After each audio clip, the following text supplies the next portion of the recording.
Welcome to the Totally Honest Cooking Show. I'm Mark. Today we're making eggnog. Now usually I cook my eggnog, but today I'm going to try it raw for the first time because why not? It's faster. We're using Alton Brown's recipe because he didn't steer me wrong with the aged eggnog, and I like his cooked eggnog, so why not try it raw? Why not? Let's go. So we're starting off with 4 eggs separated. Whoop, whoop.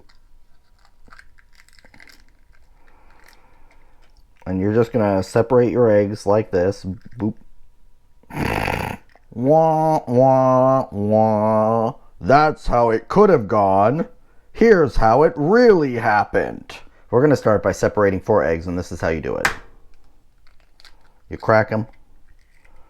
Try to keep the sides big enough that if anything spills out, you don't actually break anything.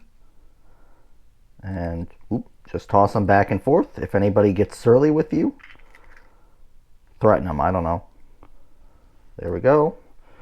If you get any eggshell into the liquid, just go ahead and go in there with the egg. For some reason, they like the eggshell better than they like all other objects. Now, everyone gets 1 starter egg. They get to practice with 1. After that, it counts, so be careful. And we're getting 1/3 a cup of white sugar. We're also collecting 3 ounces of bourbon. Don't worry, if you like more than that in your eggnog, you're free to add it after you've made the eggnog. I like to start with whatever the flavor the recipe says, test it, and then add more as necessary or wanted. You're also going to want about a teaspoon of nutmeg. Fresh is best. 1 pint of whole milk. 1 cup of heavy whipping cream. Go ahead and throw your yolks into the base of a stand mixer. You could do all this by hand, but with the whipping of the whites, it will be a pain. And we're going to beat these until they lighten in color.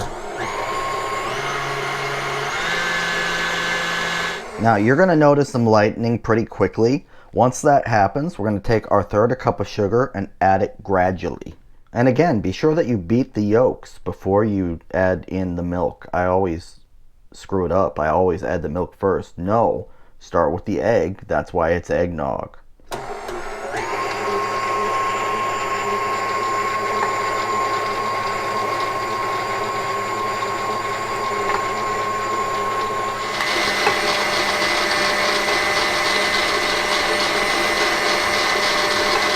We're going to add everything else while it's running slowly.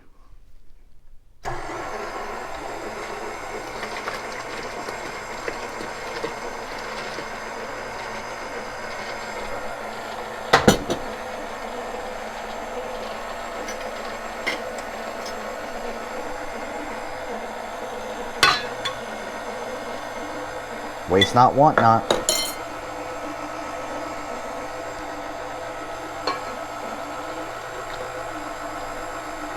Now we're done with part 1. Now I like to give it a little swirl at the end with the spatula because I have never had this come out without some left on the bottom. It's just the way that it is. It's good practice. And I'm going to stick this back over here because that's just easier. Okay, we're switching to our whisk attachment and we're dumping our whites in.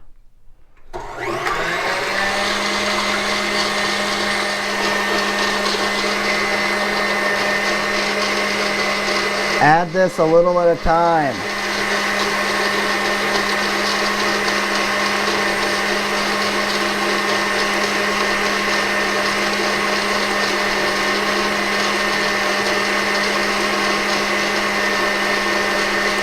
You're looking for stiff peaks. This isn't stiff enough. Okay, these are stiff. We're ready to go. This part of the recipe has always perplexed me. It is beat that into this. Not beat this into that. Beat that into this. I'm going to do it the other way because it makes more sense to me. Tell me why I'm doing it wrong in the comments below because I'm sure that there's something I haven't thought of.